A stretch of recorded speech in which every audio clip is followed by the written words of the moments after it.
Hello, Internet! Welcome to Game Thesis, the show where we don't get sued by Matt Pat or Scott Cawthon. Speaking of which, that brings us to the scariest game in history, Five Nights at Funbuckle's pizza-flavored whorehouse.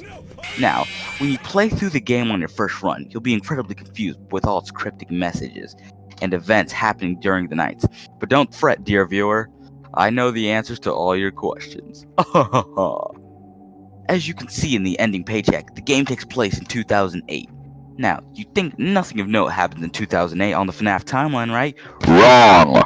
As you see in the first death minigame, a mysterious green man is fixing up the animatronics with the last of Fazbear Entertainment's money. And think about the robots he picked: Freddy, Mangle, Toy Bonnie, Withered Foxy, Funtime Chica.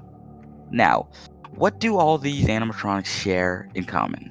That's right, dear viewer, they're the sexiest animatronics. Oh, and I guess 4 out of the 5 are haunted, or something, I don't know. But the information in that first minigame pales in comparison to what happens on night 2. On the second night, when Phone Fella calls you, he says this line: "You know, I always knew these robots were alive. The other day they were whispering about burning the establishment down. That'd likely drive Fazbear Entertainment bankrupt. So if you see them with any flammable material during your shift, don't hesitate to stop them." This makes you wonder, why would they want to burn down Freddy's?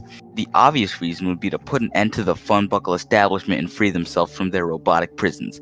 But I think it's more to it than that.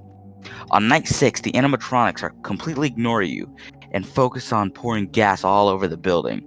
And when they get ready to set it ablaze at 5 a.m., they realize they don't have any matches, and Toy Bonnie exits the pizza-flavored whorehouse and goes down the street to get matches at CVS, and has a completely normal chat with an employee. Listen to the following.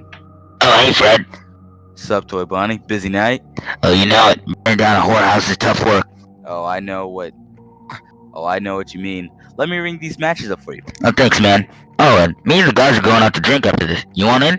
Oh, no. I'm swamped with work right now. Maybe next time, man. Later, Fred. Take it easy.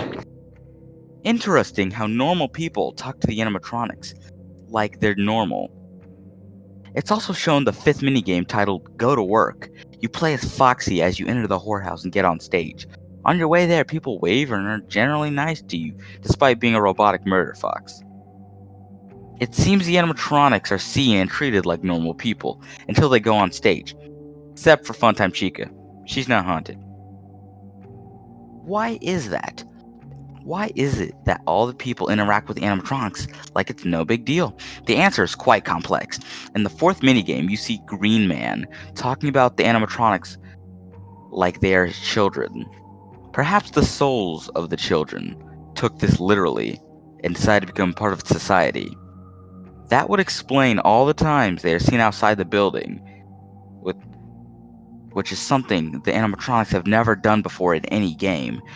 But, ladies and gentlemen, why do they want to burn down Funbuckle's pizza-flavored whorehouse, if not for revenge? The answer? They're douches.